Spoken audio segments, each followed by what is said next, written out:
அல்லேலூயா.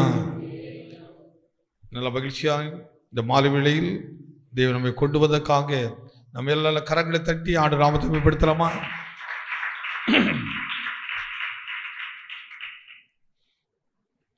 ஞாயிற்று அதை ஓய்வு நாள் அப்படின்னாலே காலையில் ஒரு சந்தோஷம், மாலையிலும் சந்தோஷம் தானே?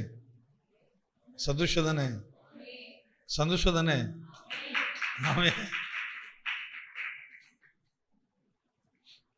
அப்புறம் சந்தோஷம் இல்லையா? ரொம்ப சுகமாக உட்காந்துருக்கு. இந்த சோகமே உருவக்கூடாதுங்க தான் என்னுடைய வாசை. இந்த சோகத்துக்கு பின்னாடி இருக்கிறது மகிழ்ச்சிக்கு எதிரான ஒரு சக்தி அல்லது ஒரு வல்லமைகள். அந்த பாருங்க, எப்பவும் ஒரு மாதிரி சோகமா எண்ணெய் வடைஞ்சு மூஞ்சி வச்சுக்கிட்டு எதையோ பறி கொடுத்த மாதிரியே கவனிச்சிருக்கீங்களா? சில நேரம் நம்மளை பார்க்க உடனே சொல்லுவாங்க, என்ன சோகமாக இருக்கிறீங்க? ஆமாம், என்ன சொல்கிறது, வாடுறதை விட செத்து போனால் நல்லாயிருக்கும், என்னதுக்கு தான் ஆண்டம் வச்சுக்கான என்ன? அந்த கேள்விக்கு பதில் எப்படி வருது பாருங்க. இல்லை, சோகத்தையும் வேதனையும் துரத்தி மகிழ்ச்சியாய் வாழ்வது என் ஆண்டவருடைய சித்தமாக இருக்கிறது. ஆமே, அவருடைய ஆண்டவருடைய விருப்பமாக இருக்கிறது. அந்த கிரியைகள் மேல் தேவன் நமக்கு அற்புதமான அதிகாரங்களை தேவன் கொடுத்துக்கார். இந்த மாலையிலும் நம் தியானத்துக்காக எடுத்துக்கொண்ட வேத பகுதி யாத்ராமத்தின் புஸ்தகம் 15ஆம் அதிகாரத்தை எடுத்துக்கொள்வோம். நாம் காலையில் தியானித்த அதே பகுதியினுடைய ஒரு சில பகுதிகள். யாத்ராமத்தின் புஸ்தகம் 15ஆம் அதிகாரம் 22 சில வசனங்களை நாம் வாசிக்கலாம்.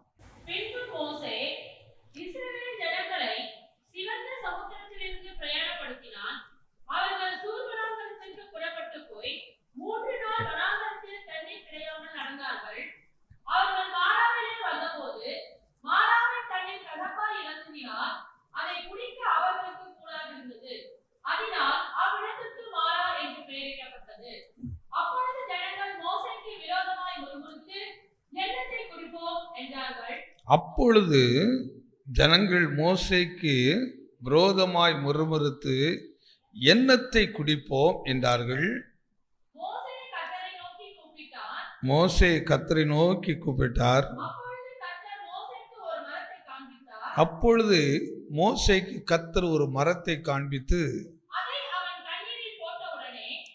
அதை அந்த தண்ணீரில் போட்ட உடனே அது மதுரமாக தண்ணீராக மாறிவிட்டது. கரங்களை தட்டி ஆண்டவர் நாமத்தை பயன்படுத்தலாம். இந்த சம்பவம் நம்ம எல்லாருக்கும், கிறிஸ்தவர்களாக இருக்கிறவர்களுக்கெல்லாம் தெரிந்த ஒரு சம்பவம் தான்.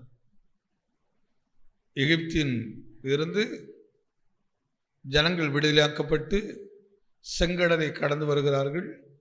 செங்கடலை கடந்து வந்த பின்பு மாரா என்கிற ஒரு இடத்தில் வருகிறார்கள். தண்ணீருக்கு பேர் மாறா இல்லை, அந்த இடத்து பேர் என்னது? மாறாள். மாறா என்கிற அந்த இடத்தில் வருகிறார்கள். இப்பொழுது இவருக்கு தண்ணீர் இல்லாதபடி நான் வறண்டு போகிறது. எதை கூட நம்ம சமாளிப்போம், ஆனால் தண்ணி இல்லாமல் சமாளிக்க முடியுமா? முடியுமா? அது வடாந்தர பகுதிகள். அந்த பகுதியில் வருகிறார்கள். குடிக்கிறதுக்கு நல்ல தண்ணீர் இல்லை. மாறாங்கிற இடத்துல வந்து பார்த்தால் கசப்பான தண்ணீராக இருக்கிறது. இந்த கசப்பான தண்ணீரை எப்படி குடிப்பது? உடனடியாக முழு இஸ்ரவேலர்களும் வழிநடத்தின தேவ மனுஷனுக்கு விரோதமாக முறுமுறுக்க ஆரம்பிக்கிறார்கள். அவரிடத்தில் எரிச்சலை காட்டுகிறார்கள். ஏன் எங்களை இப்படி கொண்டு வந்தீர் என்று கசந்து கொள்ள ஆரம்பிக்கிறார்கள். அப்பொழுது மோசே உடனே தேவனுக்கு முன்பாக நின்று ஆண்டு கேட்கிறார், ஏன் ஆண்டவரே என்று. உடனடியாக மோசேக்கு கர்த்தர் மரத்தை காண்பித்தார். அந்த மரத்தை காண்பித்த உடனே அதை வெட்டி அந்த தண்ணீரில் போடுகிறார். ஒரு நொடி பொழுதில் அந்த கசப்பு நிறைந்த தண்ணீர் மதுரமான தண்ணீராக மாறிட்டு. இதுதான் சம்பவம். இது சம்பவம். இந்த சம்பவத்துக்கும் நம்முடைய வாழ்க்கைக்கு என்ன தொடர்பு இருக்கிறது? இந்த சம்பவம் எனக்கு என்னத்தை நம்ப பண்ணுகிறது, அல்லது சம்பவம் எனக்கு என்ன பாடத்தை கற்றுக் கொடுக்கிறது, இதிலிருந்து எனக்கு என்ன ஆசீர்வாதங்கள் இருக்கிறது என்று நமக்கு ஒரு கேள்வி வர வேண்டும். கேள்விக்கு வந்தால்தான் பதில் நமக்கு கிடைக்கும். அடிமைத்தனத்தில் மீட்கப்பட்டு செங்கடல் என்கிற ஒரு பயங்கரமான வழிக்குள் நடத்தினார். கடலை நடந்து வந்த ஜனம் என்று இதற்கு முன்பு ஒரு ஆதாரம் கூட கிடையாது. ஒரு பெரிய மிராக்கிள், பெரிய அதிசயம். கடல் இவர்களுக்கு வழிவிட்டது. அந்த வழியில் நடந்து வந்தார்கள். இதை பார்த்து பிரமித்திருப்பார்கள், ஆச்சரியப்பட்டிருப்பார்கள். இந்த தேவனை போல வேறு தேவன் இல்லை என்று நினைத்திருப்பார்கள். எங்களுடைய ஊழியக்காரை பார்க்க வேறு ஊழியக்காரர் என்று மோசையை எவ்வளவோ புகழ்ந்திருப்பார்கள். ஆனால் அதே ஜனங்கள் கொஞ்ச நாளிலேயே அந்த தேவனையும் மறக்கிறார்கள், தேவ மனுஷனையும் வெறுக்கிறார்கள், தேவ மனுஷனுக்கு விரோதமாக முறுவறுக்கிறார்கள். 2 சம்பவத்தை மனதில் வைத்து பாருங்கள்.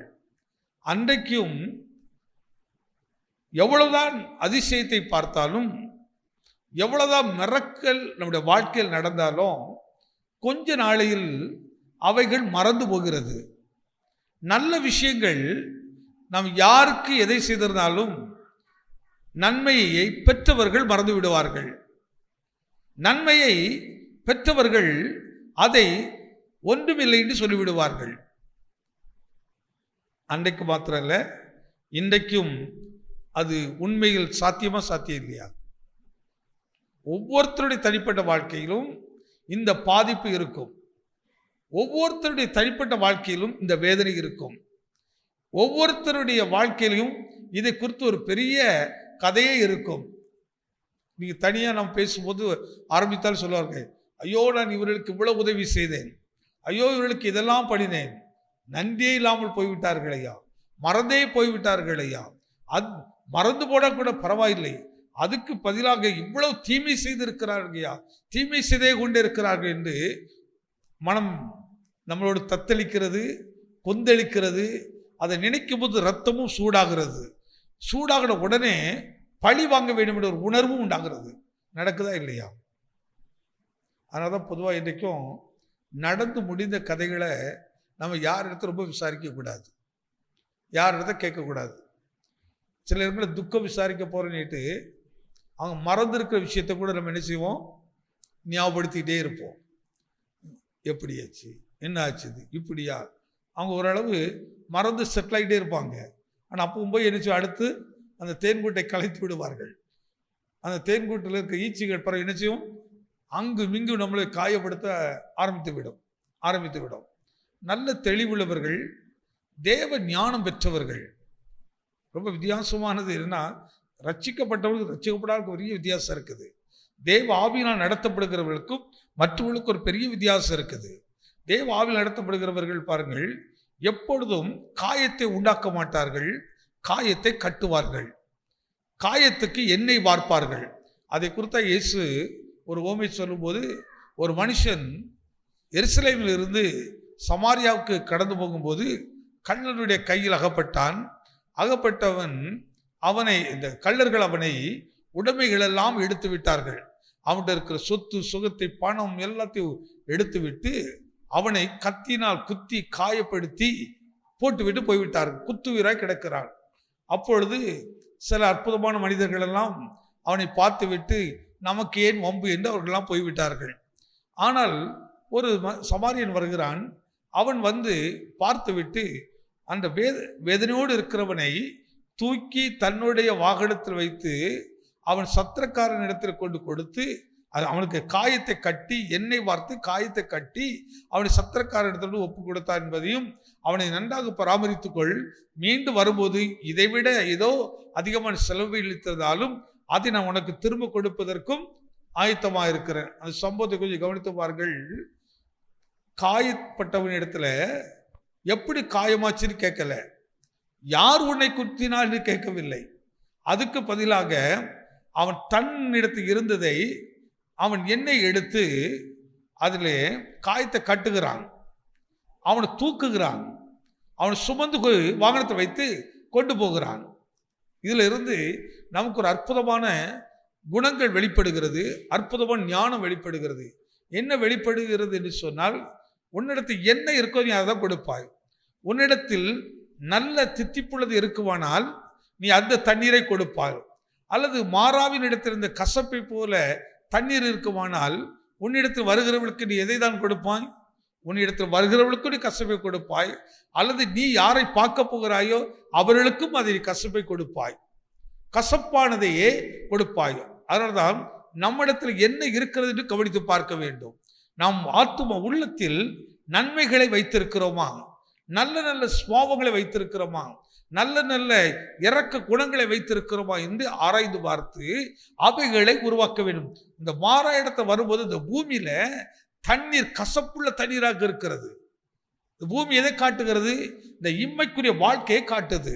நீ இந்த உலகத்தில் வாழ்கிற வாழ்க்கை எப்படிப்பட்ட தன்மை உள்ளதாக இருக்கிறது, எப்படிப்பட்ட வாழ்க்கையினுடைய அடையாளத்தை நீங்கள் வெளிப்படுத்தி கொண்டு இருக்கிறீர்கள். குறிப்பாக சில இடத்துல சொல்லுவார்கள், இந்த ஏரியாவுக்கு போனீங்களானால் இங்கே தண்ணீர் எப்படி இருக்கும் என்றால் உப்பு தண்ணீராக இருக்கும் என்று சொல்லுவார்கள். ஐயா, இந்த இடத்துக்கு போங்கள், அந்த இடத்தில் தண்ணீர் அருமையாக இருக்கும், தேனை போல இருக்கும் என்று அடையாளத்தை காட்டுவார்கள். எல்லாமே நிலங்கள் தான், எல்லா இடத்திலும் மனிதர்கள் வாழுகிறார்கள். ஆனால் அந்த இடத்துக்கு ஒரு அடையாளம் இருக்கிறது. சொல்வார்கள், இந்த இடத்தை நிலத்து நீர் ரொம்ப அருமையாக இருக்கிறது என்று. அதே போல சில மனிதரை குறித்து சொல்லுவார்கள், சில குடும்பத்தை குறித்து சொல்வார்கள். ஐயா, இந்த குடும்பம் ரொம்ப அருமையான குடும்பம் ஐயா, ரொம்ப அன்புள்ள குடும்பம், நல்ல இரக்கமுள்ள குடும்பம் ஐயா, உபசரிக்கிறவர்கள் ஐயா, ரொம்ப தாழ்மை உள்ளவர்கள். சிலரை குறித்து சொல்லுவாங்க, ஐயோ இவர்களா இந்த குடும்பமா, அடங்காதவர்கள் ஐயா, பேய் மாதிரி ஆடுவார்கள் என்று அதற்கு அடையாளங்கள் வைத்திருப்பார்கள். அடையாளங்கள் இருக்கிறது. மாறா என்று சொன்னாலே கசப்பு, மாறா என்று சொன்னால் கசப்பை கொடுத்து கொண்டே இருந்தது. அப்படி கொடுத்து கொண்டிருந்த அந்த இடத்துக்கு ஒரு மாற்றம் வருகிற காலங்கள் வந்தது. ஒரு நாள் வந்தது, எகிப்தில் இருந்து ஜனங்களை மீட்டெடுக்கிற மோசே என்கிற தேவ மனுஷன் வர வேண்டியது இருந்தது. நீ கவனித்து பாருங்கள், ஒருவேளை நம்ம வெறும் இஸ்ரவேலருக்காக அந்த இடத்தில் வரல, அந்த மாறாவை மாற்றுவதற்காகவும் அந்த மாறா என்கிற தண்ணீரை மதுரமாக மாற்றுவதற்காகவும் தேவன் அவர்கள் அந்த பலிகளை நடத்துகிறார்கள். ஆனால் பாருங்கள், நான் நினைப்பதற்கும் நினைத்து பார்க்காத சில செயல்கள் நம்முடைய வாழ்க்கையில் நடக்கும். நாம் எதிர்பாராத விரியங்கள் நினைப்போம், நாம் ஏன் இந்த இடத்துக்கு வந்தோம், எதற்காக இதை செய்தோம் என்று. நாம் அந்த காரியத்தை செய்ய வரை நமக்கு தெரியாது, செய்து முடித்த பிறகு தெரியும் இது ஆண்டவருடைய சித்தம் என்று தெரியும், இது ஆண்டவருடைய வழிநடத்துதல். மோசைக்கு தெரிந்திருக்காது, இப்படி மாறா என்கிற இடத்துக்கு வருவோம், அது ஒரு கசப்பான தண்ணீரை கொடுக்கும், ஜனங்கள் எல்லாரும் முறுமுறுப்பார்கள் என்று மோசைக்கு தெரிந்திருக்காது.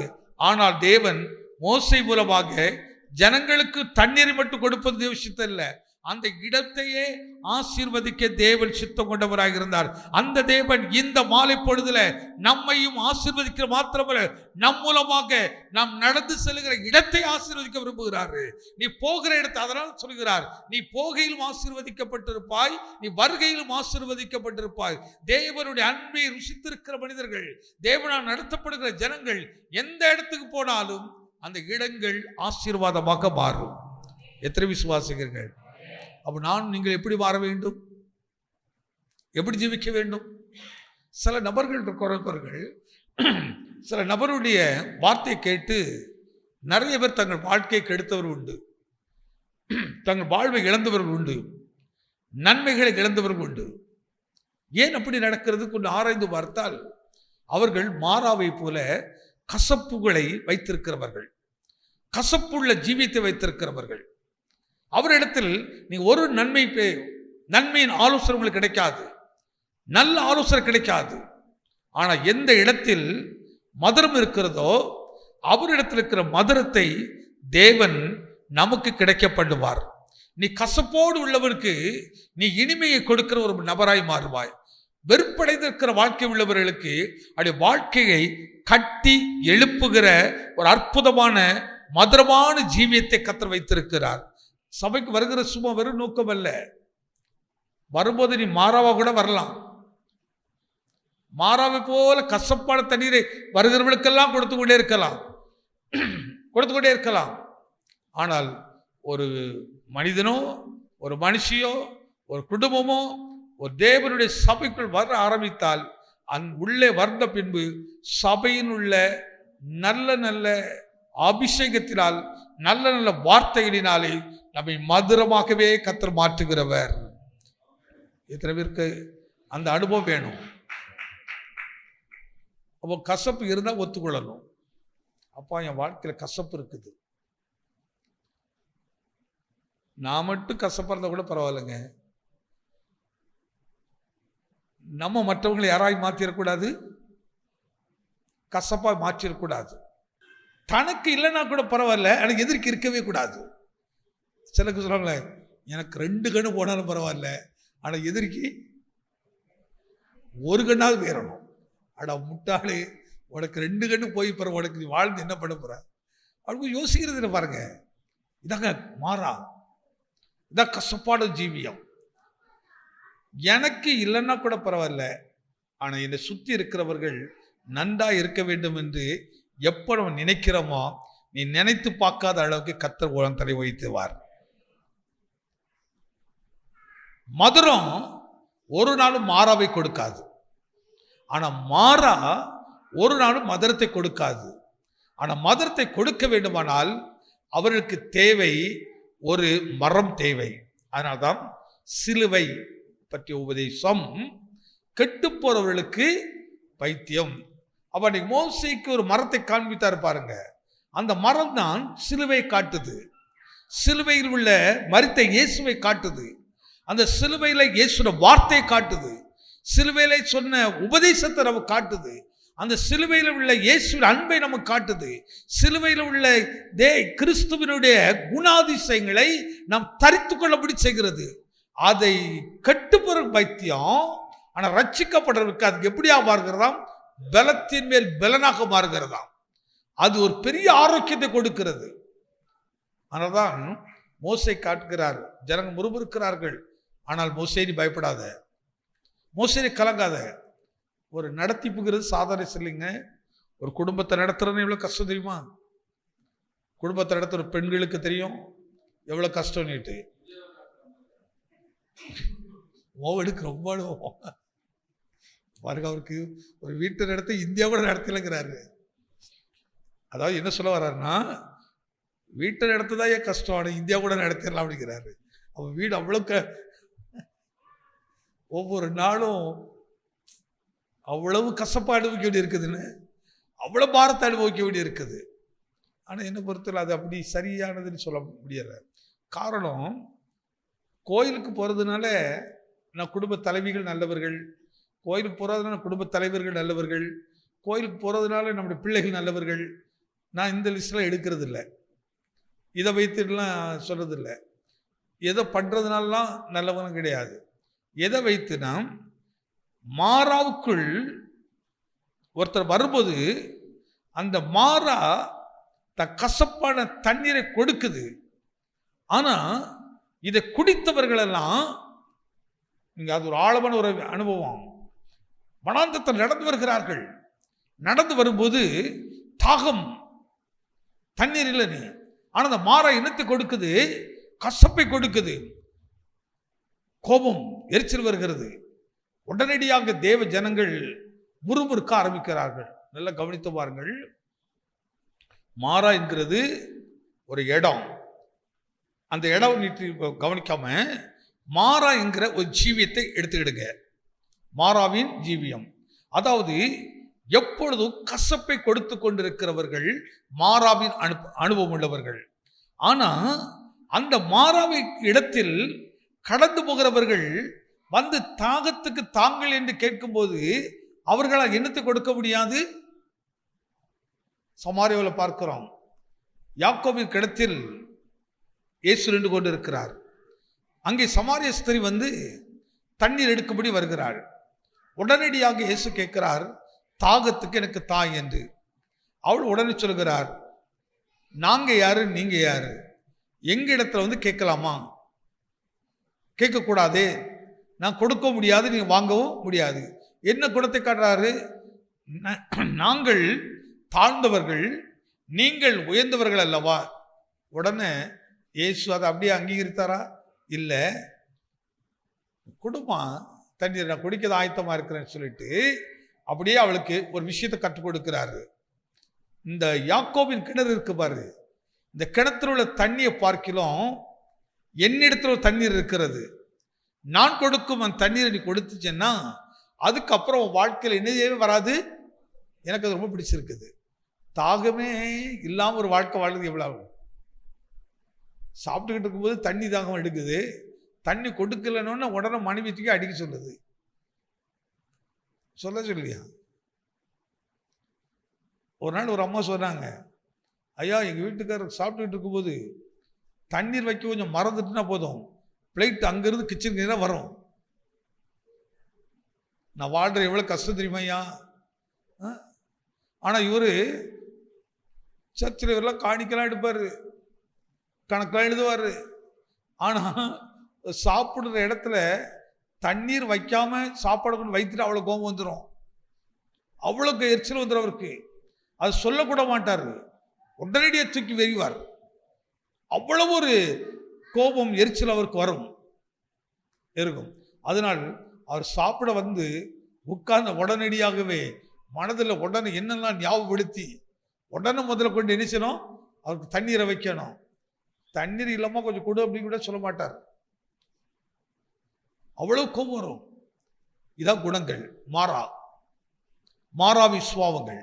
இந்த மாறாங்கிற இடத்துல நன்மை நீங்க பார்க்க முடியுமா? அங்க மகிழ்ச்சியை பார்க்க முடியுமா? சந்தோஷத்தை பார்க்க முடியுமா? பேரு ஜாய் தான், தப்படுக்கத பேரு ஜாய் ஜாய் ஜாய். ஆனா ஜாய் இருக்குதா? ஜாய் சொல்றதுனா மகிழ்ச்சி வந்துருதா? இல்ல, அது மனதுக்குள்ள இருக்கிறது. ஒரு மனுஷனுக்கு குணம் அது, மகிழ்ச்சியா இருக்க சுபாவம், அது மகிழ்ச்சியா இருக்க சுபாவம். அந்த சுபாவம் அங்க இல்லை. இப்பொழுது எனக்கு ஆச்சரியமா இருக்கிறது என்னன்னா, ஏன் இயேசு இந்த பிதாவாகி தேவன் மோசே அந்த இடத்துக்கு கொண்டு போனார்? எதற்கு ஜனங்கள் முறுமுறுத்தார்கள்? கொஞ்சம் வேற விதமா யோசிக்கும் போது இந்த ஜனங்கள் முறுமுறுக்கலன்னு சொன்னா மோசே அந்த இடத்தை அற்புதம் செய்திருப்பாரா? சில இடத்துல முறுமுறுப்போட நல்லதா மாறுது, அந்த இடத்துக்கு ஒரு மாற்றத்தை உண்டாக்குது பாருங்க. இவர்களை முறுமுறுக்காத, அதை படிச்சு பாருங்க. அப்பொழுது ஜனங்கள் மோசேக்கு விரோதமாய் முறுமுறுத்து என்னதை குடிப்போம் என்றார்கள். மோசே கர்த்தரை நோக்கி கூப்பிட்டான். அப்பொழுது உடனடியாக என்னத்தை குடிப்போம் என்று மோசே இடத்துல ஜனங்கள் கேட்ட உடனே மோசேயுடைய கண்களும் இருதயமும் உணர்வுகளும் உடனே கடவுளுக்கு நேராக திரும்புகிறது. அப்பொழுது கர்த்தர் மோசேக்கு ஒரு மரத்தை காண்பித்தார். அப்பொழுது உடனடியாக மோசேக்கு ஒரு மரத்தை காண்பிக்கிறார். அதை அவன் தண்ணீரில் போட்டவுடனே அது மதுரமான, அந்த மரத்தை வெட்டி தண்ணீரில் போட்ட உடனடியாகவே அது மதுரமாக மாறிட்டு. இதை நான் சொல்ல வேண்டிய ஒரு முக்கியமான விஷயம் என்ன தெரியுமா? நீங்க இந்த மாலையில எப்படிப்பட்ட மாறாவாக வந்திருந்தாலும் இந்த வசனம் உங்களை மதுரமாக மாற்றும் என்று நான் கர்த்தருக்குள் விசுவாசிக்கிறேன். எதை நம்புகிறீர்கள்? இங்க போற சபையிலிருந்து போகும்போது காலையில விட இப்ப ரெட்டிப்பான மகிழ்ச்சியோட போகணும். ஆமே, ஒவ்வொரு நாளும் அப்படி பலப்பட்டுக்கிட்டே இருக்கணும், மாறிக்கிட்டே இருக்கணும். சுபாவங்கள், மகிழ்ச்சி, நம்பிக்கை, சந்தோஷம் வீட்டுக்குள்ள நிறைந்து இருக்கணும். வேற எல்லாம் இருந்து வீட்டுக்குள்ள சந்தோஷம் இல்லைன்னா அதை மாதிரி துன்பம் வேற எங்கும் இல்லை, அதே மாதிரி வேதனை எங்குமே கிடையாது, கிடையவே கிடையாது. மகிழ்ந்து கழிவுறு, கர்த்தருக்கு பெரிய காரியத்தை செய்வார் என்றுதான் வசனம் காட்டுகிறது. நீ மகிழ்ந்து கழிவுறு. அந்த முறுமுறுப்பு வந்த உடனே கடவுளை நோக்கி பார்க்கிறாரு. கர்த்தர் சொல்றாரு, உடனே வானத்திலிருந்து மழையை கொண்டு வந்து ஜனங்களுக்கு தண்ணீரை கொடுக்கல. மகனே, ஒரு விஷயத்தை கொஞ்சம் கவனிப்பார். நான் இன்று முதல் இந்த மாறாவை நான் மதுரமாய் மாற்ற போகிறேன், இது அடையாளத்தை மாற்ற போறேன். எதை நம்புறீங்க? உங்கள் அடையாளங்கள் இன்றோடு மாறப்போகிறது. உங்கள் குணங்கள் மாறணும், அது மாற்றப்படுவது தேவ சுத்தமா இருக்கிறது. மகளே, என் மகனே, இன்னையிலிருந்து மாறா என்கிற அந்த பெயர் அழிக்கப்பட்டு அதில் ஒரு புதிய பெயரை கர்த்தர் எழுதுகிறாரு, மதுரம் என்று எழுதுகிறாரு. எல்லாம் சேர்ந்து சொல்லுமா? என் வாழ்க்கையில் என் ஆண்டவர் மாறா என்கிற கசப்பை எடுத்து மதுரம் என்கிற மகிழ்ச்சியை என் உள்ளத்தில் வைக்கிறார், என் வாழ்க்கையில் கொடுக்கிறார், ஒரு புது நாமத்தை கொடுக்கிறார். நிச்சயமா கர்த்தர் ஆசீர்வதிக்கிறவர். ஆசீர்வதிக்கப்படணும், அதுதான் தேவ சித்தம். அதனால பாருங்க, சபையில் வந்து அப்படி காயத்தை பிசுக்கி எடுத்து அதில் எண்ணெல்லாம் போட்டு அதுக்கு மருந்தெல்லாம் வைத்து கட்டின பிறகு பாருங்க அழகாக மாறுகிறோம். ஆமே, ஆச்சரியமாக மாறுகிறோம். அவ தேவ சித்தம் எவ்வளவு அழகாக இருக்குது பாருங்க. அந்த கானான் பிரயாணத்தில் செங்கடலை கடந்து வந்த உடனே சந்திக்கிற நிலம் கசப்பான நிலம், கசப்பான தண்ணீர் அது கொடுத்தது.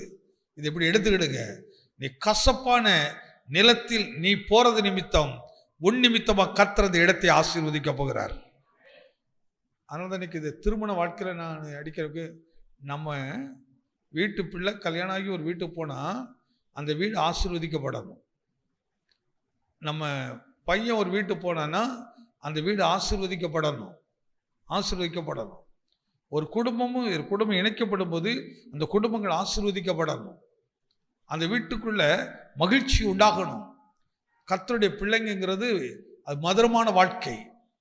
கர்த்தருடைய ஜனம் மகிழ்ச்சியை கொடுக்கிறவர்கள், நம்பிக்கை கொடுக்கிறவர்கள். நம்ம கிட்ட அவங்க நம்பணும், அப்படி இது தேவ ஜனம் உண்மை உள்ளவர்கள் என்று. இன்னைக்கு ஒருத்தருக்கு ஒருத்தர் நம்பிக்கை இல்லை பாருங்க. இன்னைக்கு பெரும்போது பிள்ளைகள் பெற்றோரை நம்புறதே இல்லை, பெற்றோர் பிள்ளைகளை நம்ப முடியல. நம்பக்கூடாதபடிக்கு அவருடைய செயல்கள், நம்பக்கூடாதபடிக்கு செயல்கள் இருக்குது. அந்த கசப்பத்தை நீங்கள் மாற்றக்கத்தை விரும்புகிறாரு, அதை நீங்கள் மருந்து கொடுத்து மாற்றிட முடியாது. வசனம் ஒன்று தான் மாற்றும், வசனம் தான் உங்களை மாற்றும். அப்போ அடுத்த ஒரு கேள்வி வருது, என்ன பிரசங்கம் தான் ஐயா நீங்கள் பண்ணுறீங்க, ஆனாலும் ஒன்றுமே மாற மாட்டேங்குது ஐயா. இது யாருடைய தவறுங்க? இது யாருடைய தவறுங்க? என்ன கண்மணிக்க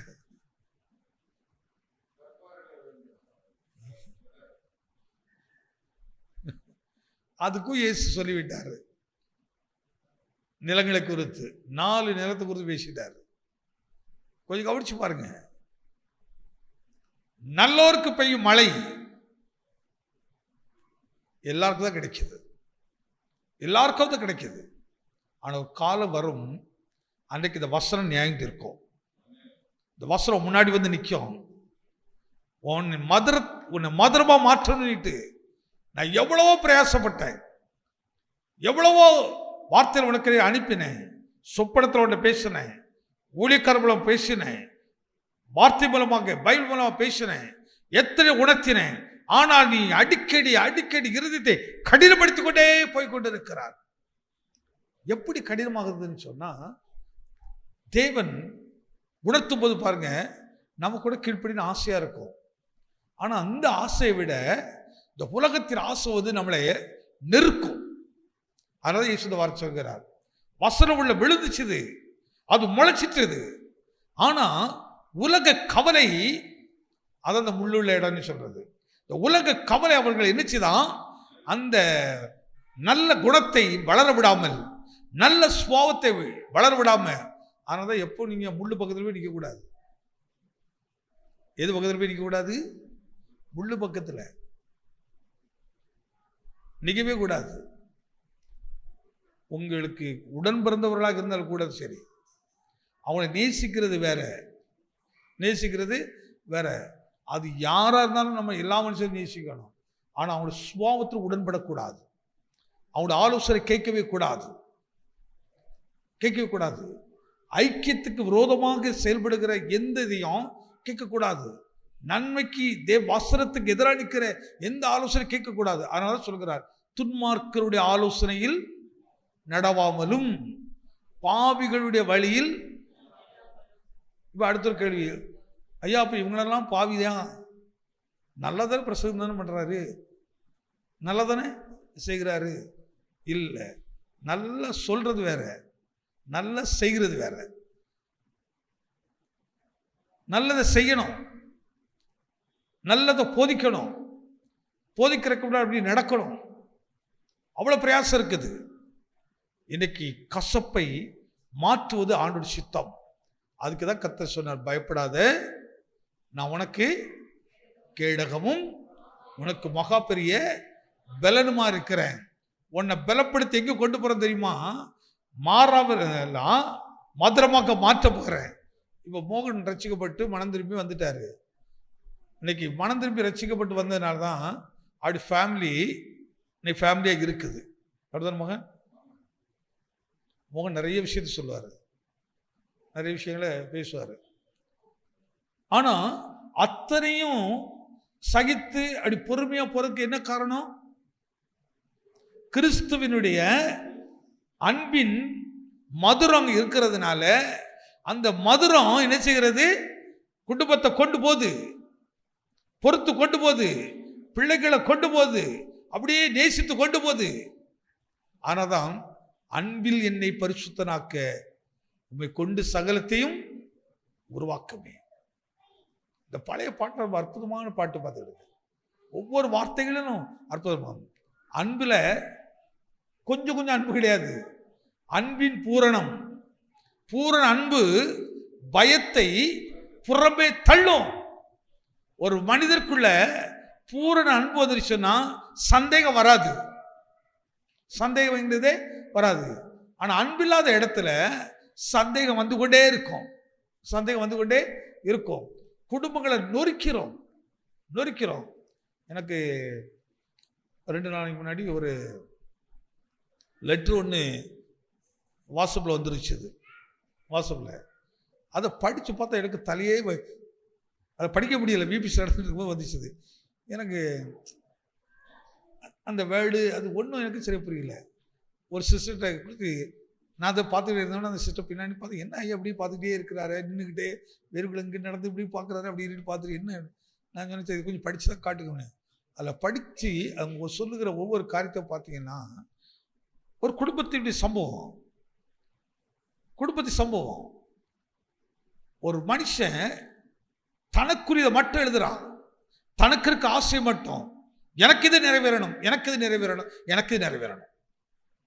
அப்படி எழுதியிருக்கிறான். அதுக்கு என்னையும் ஒரு சாட்சியா போட்டு அனுப்பியிருக்கிறாரு. இதுக்கு என்ன பதில் எடுத்து சொல்லணும்னு நினைக்கிறீங்க? என்னிடத்திலிருந்து ஒரே பதில், அமைதல். இங்கேயும் சொல்ல போறதில்லை, அங்கேயும் சொல்ல போறதில்லை, எதையும் சொல்ல போறதில்லை. அமைதலார அப்படியே மனதை தீர்மானம் எடுத்தேன், இதை குறித்து எதுவும் பேசவே கூடாது. காலங்கள் வரட்டும், ஜெபம் பண்ணுவோம், கர்த்தர் மாற்றுவார். இல்லை யோசித்து பார்க்கும்போது ஏன் இப்படி நடக்குது அப்படின்னா, இன்னைக்கு நிறைய ஃபேமிலிகள்லாம் இன்னைக்கு அஸ்திபாரம் உடைஞ்சிட்டே இருக்குது. நிறைய இடங்கள் அதை பார்த்துக்கிட்டு இருக்கிறோம். அதுக்கு ஒரே பிறகு இந்த அன்பை பிசாசு எடுத்துட்டான், சுயத்தை உள்ள கொண்டு வச்சுட்டான், மாறாவை கொண்டு உள்ள வச்சுட்டான். இன்னைக்கு கர்த்தர் மாறாவெல்லாம் மதுரவை மாற்றி அவரு விரும்புகிறாரு. பிசாசு மதுரத்தெல்லாம் மாறாவை மாற்றி விரும்புகிறான். எப்படியாவது அதை ஒரு மாறாவா மாற்றிடணும், அதுல இருந்து கசப்பை கொடுக்கணும், முறுமுறுக்கலாய். நல்லா கவனித்து பாருங்க, இஸ்ரவேல் ஜனங்கள் மோசைக்கு முன்பாக முறுமுறுக்கல, தேவனுக்கு முன்பாக முறுமுறுத்தார்கள். அவன் கசப்பை ஏன் கொடுக்க வைக்கிறான்னு சொன்னா, கர்த்தருக்கு விரோதமா பாவம் செய்ய வைக்குது, தேவனுக்கு விரோதமா பாவம் செய்ய வைக்குது. அனுப்பி வைத்து அதுக்கப்புறம் படித்து பார்த்தீர்களா, என்ன சொன்னீர்கள்? என்ன சொல், படித்து பார்த்தா எனக்கு ஒன்றும் புரியலை, புரிஞ்சதுக்கப்புறம் சொல்கிறேன், புரிஞ்சதுக்கப்புறம் சொல்ல. அக்பரில் இதெல்லாம் ஒன்றுமே சொல்ல முடியாது. நம்ம சொன்னால் நம்ம மாம்சல் ஒன்று சொல்ல, அது ஒரு வம்பு. அதை விட கர்த்தருடைய பாத்திரம் வைத்துருவான். நல்ல பிசாசு வேலைன்னு தெரியுது. இதை பிசாசு துரத்தினா எல்லாம் சரியாயிரும். இது ஒரு பிசாசுடைய ஆலோசனை சிக்கி தவிக்கிறது, குடும்பங்களை உடைக்குது, அண்ணன் தம்பியை உடைக்குது, சிநேகத்தை உடைக்குது. கடைசி காலத்தில் உள்ள நடக்கும் என்பதை வேதம் சொல்லுகிறது. அதனால தான் பவுல் எழுதுகிறார் பாருங்கள், நான் போன பின்பு சபையை தப்ப விடாத கொடிய ஓநாய்கள் வருமென்று அறிந்து ஜாக்கிரதையாக இருங்கள். இந்த ஓநாய்ங்கிறது என்னது? ஓநாய் ரத்தத்தை குடிப்பது. எத்தனை உயிர் போனாலும் பரவாயில்லை, நான் நன்றாக இருக்க வேண்டும் நினைக்கிறது, நான் என்கிற எண்ணத்தை கொண்டு வருவது. அதனால ஓ நாய் அப்படின்னு சொல்கிறது. நான் போன பின்பு வர சொல்கிறார். எவ்வளவு மாற்றங்கள், விடுதலை அடைவதற்கு பாருங்கள். அவை அன்றைக்கு மாறாவுக்குள் அன்றைக்கு மோசே என்கிற மனிதனை கொண்டு வந்த தேவன் இன்றைக்கு அவர் மூலமாக வசனத்தை நமக்கு கொடுக்கிறார். ஆண்டவரே, என் வீடு ஒரு மதுரமாய் மாறணும், என் வீடு ஒரு மகிழ்ச்சியாய் மாறணும், வீட்டில் அப்ப தண்ணீர் குறைவில்லாமல் இருக்கணும், என் வீட்டுக்குள்ள நானும் என் கணவனும் என் பிள்ளைகளும் கர்த்தரை ஆராதிக்கணும், நாங்கள் மகிழ்ச்சியாக இருக்கணும் ஐயா, கர்த்தருடைய நாமத்தை உயர்த்தணும் ஐயா, நானும் கர்த்தர் கொடுத்த பிள்ளைகளும் மகிழ்ச்சியா இருக்கணும், நானும் கர்த்தருக்குள்ள எனக்கு கொடுத்த சகோதரர்களும் மகிழ்ச்சியா இருக்கணும் ஐயா, நானும் கர்த்தர் எனக்கு கொடுத்த ஜனங்களும் மகிழ்ச்சியா. அதனால தான் சபை வரும்போது இது ஒரு குடும்பம் மாதிரி. குடும்பம் எங்க பிறந்தார் இங்க வளர்ந்தாருங்கிறது இல்லை. இப்போ மோகன் பிரதர், இளங்கோ பிரதர், உங்க இவர்கள் யாருன்னு நீங்க யாரும் என்ன சொல்லுவீங்க? பின்னாடி இருக்கிற பார்த்துட்டு என்ன சொல்லுவீங்க? இளங்கோ, உங்க பின்னாடி பார்த்துட்டு நீங்க என்ன சொல்லுவீங்க? யாரு கேட்கல? என் சகோதரர் சொல்லுவீங்க. எப்படி அவர் சகோதரா மாறினாரு? எப்படி மாறினாரு? அவர் வேற ஊரு, நீங்க வேற ஊரு, ஆனா எப்படி சகோதரமா இருக்கிறாரு? கிறிஸ்துவுக்குள் நம்மை ஐக்கியப்படுத்தி கிறிஸ்துவின், அதனால்தான் பாருங்க நமக்குள்ள கிறிஸ்துவின் ரத்தம் இருக்கிறது. அதனால்தான் சபைக்குள்ள ஒரே அந்யூன்யம், ஒரே ஐக்கியம் இருக்கணும். கொஞ்சம் கூட கசப்புலாம் இருந்த தூக்கி போட்டுடணும். லாபம் அடைந்தாலும் நஷ்டம் அடைந்தாலும் எதுவாக இருந்தாலும், ஆனால் கிறிஸ்துவுக்குள்ள நான் மகிழ்ச்சியா இருக்க பழகணும். பாருங்க, ஒருத்தர் என்ன ஐயோ இவங்க எனக்கு மோசம் போய்கிட்டாங்கன்னு வருத்தப்பட வேண்டாம், ஐயோ இவங்க இதை பிடிக்கிட்டாங்களேன்னு வருத்தப்படவும் வேண்டாம். எதுவுமே எல்லாத்தையும் கத்தர் பார்த்து கொள்வார், எல்லாவற்றையும் எல்லாத்தையும் கத்தர் நியாயத்தோடு நிறுத்துவார், அன்னைக்கு பார்த்துக்கலாம். ஆனால் நான் மகிழ்ச்சியா இருப்பேன், நான் கூடுமான மட்டும் யாவரோடும் சமாதானமாக இருப்பேன், கூடுமான மட்டும் எல்லாரோடும் சமாதானமாக இருப்பேன். இதாங்க கிறிஸ்தவத்தின் ஆழமான அஸ்திவாரங்கள், இதாங்க மதுரம், இதான் மதுரம். இன்னைக்கு நான் நீங்கள் மதுரமா இருக்கிறோமா? யாராக இருக்கிறோம்? அடுத்து ஒரே ஒரு வசனத்தை வாசிச்சிங்க, முடிச்சிடலாம். ஏசாயா புஸ்தகம் 11ஆம் அதிகாரம் 1வது வசனம். ஈசா என்னும் அடிமரத்திலிருந்து ஒரு துளிர் தோன்றி அது வேர்களிலிருந்து ஒரு கிளை எழும்பி செழிக்கும், ஞானத்தையும் போதும். அப்படி இருக்கு. இந்த ஈசா என்கிற அடிமரம், இந்த ஈசா என்கிறது யாரு? இயேசு கிறிஸ்துவனுடைய வம்ச வரலாறுல வருகிற தாவீதுடைய தகப்பனார். இந்த தாவீதுடைய தகப்பனாரை குறித்து சொல்லப்படுகிறது. ஈசா என்னும் அடிமரத்தில் இருந்து ஒரு துளி துளிர்க்கும், அந்த துளி தான் இயேசு. அங்கே மோசைக்கு ஒரு மரத்தை காட்டினார், அந்த மரத்தை குறித்து இங்கு காட்டுறாரு. ஐயா, இது எங்கிருந்து வந்த மரம் தெரியுமா? ஈசா என்னும் அந்த சந்ததியில தலைமுறை தலைமுறை தலைமுறை தாண்டி வந்திருக்கிற இந்த யோசேப்பின் மகன் இவர், மரியாளின் மகன் இவர், இந்த மரம்தான் இயேசு. அதனால பாருங்க, ஒருவன் கிறிஸ்துக்குள்ள வந்தாச்சுனாலே, கிறிஸ்துக்குள்ள வர்றதுன்னு என்ன? கிறிஸ்துவின் வசனத்துக்குள்ள வந்தாச்சுன்னா, அந்த வசனத்துக்கு கீழ்ப்படி ஆரம்பித்தாச்சுனா, கிறிஸ்துவை ஒரு மனுஷன் சொந்த இரட்சகராக ஏற்றுக்கொள்ள ஆரம்பித்தாச்சுனா, கிறிஸ்துவை தன்னுடைய தேவனாக நம்ம ஏற்றுக்கொள்ள ஆரம்பித்துட்டான், நமக்குள் இருந்து, எனக்கு ரொம்ப அற்புதமான ஒரு விஷயம் சொல்லணும்னா, நமக்குள் இருந்து இந்த பூமிக்கு ஒரு அற்புதமான மதுரமான ஒரு சந்ததியை, பரிசுத்த சந்ததியை தேவன் வெளிப்படுத்துவார். சொல்லுகிறது பாருங்கள், அந்த வேரில் இருந்து ஒரு கிளை எழும்பினது, அந்த சந்ததிக்கு ஒரு காரியத்தை சொல்கிறார். ஞானத்தையும் உணர்வையும் அருளும் ஆவியும். நல்லா கவனித்து பாருங்க, இது எந்த மரத்திலிருந்து வருது? ஈசா என்னும் அந்த அடிமரத்திலிருந்து இயேசுவை காட்டுது. அப்ப இயேசுக்குள் ஒரு மனுஷன் வந்தாச்சுன்னா, அந்த மனிதனுக்குள்ள இருந்து என்ன வருகிறது? ஞானம் வருகிறது. ஞானத்தையும் உணர்வையும் அருளும் ஆவியையும். அப்போ ஞானம் இருந்ததுன்னா நல்லது எது கெட்டது என்கிறதை உணர்கிற உணர்வின் ஆவி உண்டாகும், உணர்த்துதல் உண்டாகும். இன்னைக்கு சில நேரங்கள்லாம் பிள்ளைகள் பாருங்க, கொஞ்சம் ஒரு ஸ்டேஜ் வளர்ந்ததுக்கப்புறம் பெற்றோர் என்ன சொன்னால் எதிர்த்து தான் நிற்கும். இந்த உணர்வுலாம் கிடையாது. தவறுன்னு சொன்னால் எதிர்த்து பேசுவோம். உங்களுக்கு தெரியாது. உங்களுக்கு என்ன தெரியும்? எல்லாமே அவங்க தெரிஞ்ச வந்த மாதிரி அப்படின்னு ஆபிரகாம் சொல்ல மாட்டான். ஈஸி சொல்லுவாங்க, உங்களுக்கு ஒண்ணுமே தெரியாதான். எனக்கு இப்படி சொல்றவங்களை பார்த்து மண்டல கொடுக்குற ஒரு இருக்கும். ஒன்று தெரியாமையா, ஒன்று இவ்வளவு சாப்பிட்டும் சாப்பிடாமலும் உடுத்து உடுக்காமலும் பிள்ளைகளை படிக்க வைக்கிறாங்க. எவ்வளவு தெரியும்? ஏன் இந்த பிள்ளைகளுக்கு மண்டாடி ஜெபம் பண்ணிட்டு கிடக்கிறாங்க? கொஞ்சம் கவனிச்சு பாருங்க. ஒரு நாள் நம்ம சபையில் ஒரு அம்மா ஜெபம் பண்ணிட்டு இருந்தாங்க. நான் ஒன்று வந்தேன், அப்படி நான் பின்னாடி உட்கார்ந்துருந்தேன். ஒரு 20 நிமிஷம் நான் கவனித்தேன். அந்த 20 நிமிஷமும் தன்னுடைய பிள்ளைகளுடைய ரட்சிப்புக்காகவே ஜெபம் பண்றாங்க. வேற எதுக்காகவும் அவங்க ஜெபம் பண்ணல. ஆண்டவரே உமக்கு பயப்படணும், என் பிள்ளைகள் உமக்கு பயந்து நடக்கணும். அவங்க எதை சம்பாதிச்சாரு என்ன சரி, எனக்கு அது முக்கியம் அல்ல. என் பிள்ளைகள் உமக்கு பயப்படணும்ப்பா, உமக்கு சாட்சியா இருக்கணும் ஐயா, உங்களுடைய வரைக்குள்ள பிரவேசிக்கணும். கொஞ்சம் கவனிச்சு பார்த்து எனக்கு ரொம்ப சந்தோஷமா இருந்துச்சு. பரவாயில்ல, இந்த பிள்ளைகளுக்காக இவ்வளவு பாரத்தோடு இவ்வளவு ஒரு அக்கறையா. இப்போ நீ எப்படி ஜெபம்? அப்படிதான் ஜெபனியா? நல்ல ஒரு கரங்களை தட்டி ஆமென்னு சொல்லுங்க. இந்த ஜெபம் தாங்க நம்மகிட்ட வரோம். ஆண்டவரே உம்முடைய ஞானத்தை தாரும், உமக்கு பயப்பட உணர்வை கொடுங்க. ஒரு ஊழியக்காரன் நான் இப்படி ஜெபம் பண்ணுவேன், இதான் ஜெபம். ஆண்டவரே சபையில் உள்ள எல்லா குடும்பமும் உமக்கு பயந்துருக்கணும், இப்படி வசனத்தின்படி நடக்கணும் ஐயா. வேற எதையும் நாம முக்கியப்படுத்தி நீ அதை கொடுக்கலாம் கேட்க மாட்டேன். நான் எனக்காகவே ஜெபம் பண்ண மாட்டேன், அப்புறம் எதுக்காக ஜெபம் போறேன்? ஏன்னா முதல்ல அவர் ராஜ்யத்தையும் அப்படி நீதியும் இவைகள்லாம் தானாவே கிடக்குங்க. கர்த்தர் ஒரு ஆசீர்வாதம் கொடுத்தனால ஐஸ்வர்யம் ஐயா, அதுல வேதனை இருப்பதே இல்லை. கர்த்தர் ஒன்ன உயர்த்தினா அதுல சுகம் இருக்கும்.